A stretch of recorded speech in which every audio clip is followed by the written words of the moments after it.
Hello and welcome back to the next episode of Tying Tuesday here at AvidMax. For those of you who don't know me, my name is Dave, and today I am going to show you guys how to tie one of my favorite caddis emerger patterns called the Marauder Caddis. So let's get into it.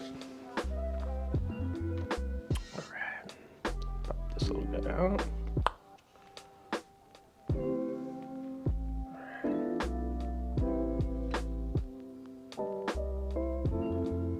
All right, so for starters on this guy, first thing that's going on is going to be the bead onto the hook. Today we're going to be tying on a Tiemco 2487 BL. It's a great little hook. Comes in a variety of sizes, so today we're tying on a 14. That's just kind of the size that I like to tie them on, but feel free to go smaller, go bigger if you choose to. And then the bead today is just going to be a black tungsten 764 speed by Wapsi.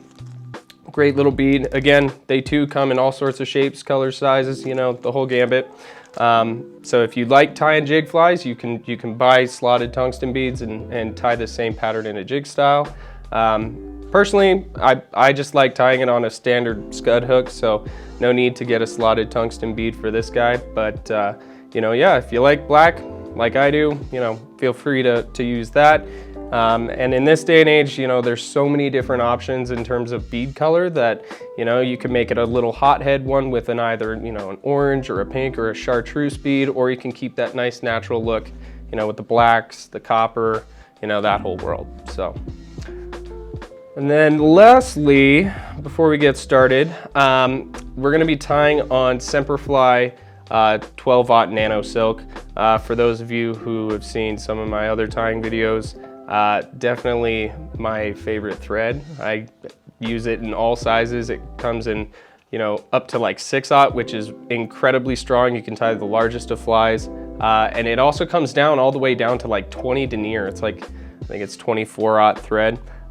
It's crazy small, so find the one and the size that you like, but today we're going to be using some 12-aught, and it just seems to lay nice. You don't have to spend too much time covering the shanks, so it does have a little bit more width with the thread, which is nice, so you're not sitting there doing a million wraps just to get a base thread layer, but it's also plenty strong, so we'll get into it. First things first is we're going to start by just giving this bug a nice little base thread layer, and we're going to walk that guy back. Then we're going to cut out this little tag. Make sure you've got some sharp scissors. You'll need them with the Nano silk. And we're going to bring this back to just almost halfway on the bend of the hook.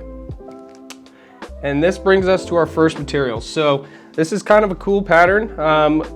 For those of you who have never used this particular material, this is called Pearl Core. There's a couple sizes in it. This is the standard. You can certainly go with the micro, I want to say. I think it's the micro. It's a little bit smaller. This particular stuff though, I find for the 14s, the size 12s is just perfect. But like I was saying, if you were tying let's say a 16 or an 18, downsizing that a little bit would certainly help you with that. But the cool thing about this stuff is basically you have a string that's going through through this kind of Chinese finger trap-esque kind of layer of flash. And so what we're going to do is we're actually going to be pulling the core out, and we're going to have two separate pieces. Okay, so I actually already prepped a little bit of this, before we got started here. So this is the actual core. You can see the flash has been removed, okay? But there's the core. And then the other part is gonna be this guy, and this is the actual shimmy part. And we're gonna get to what we use this for here in just a second. But what we're gonna do is we're actually gonna take this, the inner core of the Pearl Core, and we're gonna tie it in. You don't need to go necessarily all the way up, okay? You just need to trap some of those fibers, there we go. trap some of those fibers just like that. Like I said, if you want to put it all the way up through the body, that's fine. It is kind of on the fatter side, so I kind of find that it's unnecessary to make it go all the way up, but you want to just kind of trap some of those fibers like that. Wrap this up, and we're going to stop right there, okay? And we'll give ourselves a little room. Next up, we just wrap this up. And getting it started sometimes is a little tricky. Sometimes it kind of wants to curl like that. That's okay, you know, kind of shove it back. Once you get it going and you've added a couple wraps, it usually just will sit just fine. And then try and wrap it and snug it up each time, you know, just kind of condense it, squish it back like that, and just keep working our way up. Okay, so now we get up here. Again, leave a little bit of extra room right up at the collar of the bug, because we're going to be adding some more stuff in there. Okay, tie that off. There we go. Anything left, you can just kind of tighten everything up just a little bit, like that. Now we're all snugged up. Okay. Had to get a little coffee.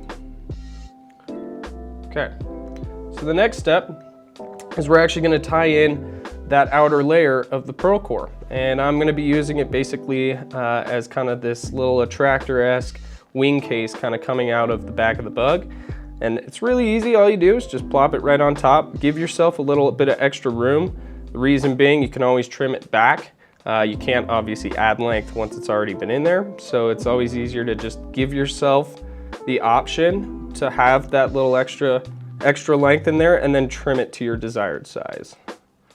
Okay, this is also why we wanted to leave a little gap right there, right behind the bead, so we can kind of have that space available to us. Okay, just like that. And you see, you kind of pull it, make it sit right where you like. You see, again, that's a little bit on the long side, but we'll trim that back here in just a second. And then cut out the excess. Okay, perfect. Kind of smush that down in there. Okay, perfect. All right, so this extra length, again, there's no right or wrong on this, but I typically like to cut it roughly about the length of the hook, like that.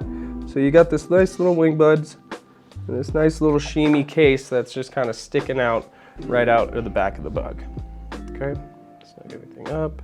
Need to just readjust this a tiny bit. Perfect. All right, so now we need to add a nice little collar in here. You can use whatever dubbing you like. I don't think there's necessarily right or wrong on this. But what I will say is I kind of like something that's a little bit more coarse, so something that's not ultra fine. The reason being, I kind of like that buggy look. I like having it kind of splay out. I like having that kind of gangle coming off of my bug. Again, that's just a personal opinion. So I chose to use some Hares mask. This is just black Hares mask. Hairline sells it. Basically, again, it's, you know, you could use ice dub, you could use Angora goat, you could use a full synthetic like an SLF, or, you know, whatever kind of prism dub or shiny sheamy dub that you like, feel free. But again, I like to use something that's a little bit on the coarse side, and rabbit fur has a lot of little guard hairs in it, so you get a lot of that kind of excessive splaying out from the dubbing, and it's not just one super tight wad. Okay, now, you don't have to, but I recommend use a little bit of dubbing wax. Just makes your life easy, okay? Just simplifies life. It also allows some of this more coarse dubbing to actually bind to the thread a little bit better. So you can see right there, it's excessively, it comes out a lot. You know, you can see where those guard hairs don't really want to bind. And again, if you don't have any dubbing wax, sometimes this whole spinning dubbing onto the thread portion can kind of be semi-problematic. Now once it's on, just throw a couple nice little wraps in there, just like that. And you can see all that dubbing is kind of splaying its way out. And I like that, because it's all gonna comb back in the water. It's gonna look nice and buggy, okay? So there we go. and we're coming down the home stretch, okay? So once that's all secured nice and tight, the last little section that we have here is really actually just pretty simple. We're gonna add 2 small antennae. I think one of the most versatile and useful fibers to do pretty much antenna as well as little legs and things for a lot of trout bugs is just natural pheasant tail. It's pretty durable, super cheap. You can get a variety of different colors if you like to do that. But like I said, I think the natural is just a perfect option. Plus, most people already have pheasant tails somewhere in their tying materials, so it's not something that's like hard to find or anything like that, okay? But all you're gonna do is you're gonna take 2 barbs right there, okay? Take those 2 barbs, line them up almost equal, as close as you can. None of the fish are gonna mind. Plop them right on top like that. Throw a wrap down, throw a wrap down. If they kind of shimmy off to the side, that's okay. You can kind of pinch it, bring it back up like that. Snug it up. Wrap it down. Okay. The extra back end of the barbs, we can just cut those out like that. And whip finisher off, and we are off to the races.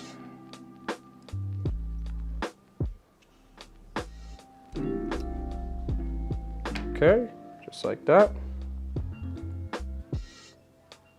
Trim that. Now, depending on how and what dubbing you used, I kind of like to finish my bug by teasing out some of this extra dubbing like this. Pull it out with your bodkin. Okay, pull it out. There you go. And voila. She's done, ready to go pillage a trout hole. That's about it.